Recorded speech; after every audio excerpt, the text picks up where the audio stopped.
বঙ্গবন্ধু শেখ মুজিবুর রহমান একজন মুসলমান, ইসলামের জন্য কাজ করেছেন। নাস্তিক পন্থীরা মনে করে শেখ সাহেব একজন সেকুলার, নাস্তিক, কমিউনিস্ট, তিনি ইসলামের বিপক্ষে কাজ করেছেন। এখন কাদের দাবি সত্য, কাদের দাবি মিথ্যে, এটা প্রমাণ করতে হবে।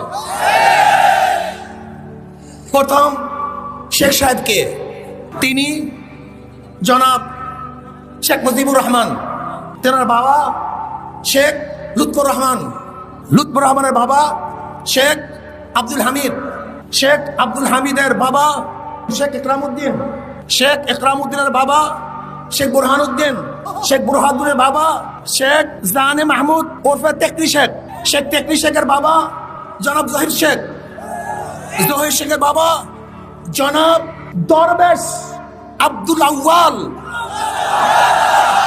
যিনি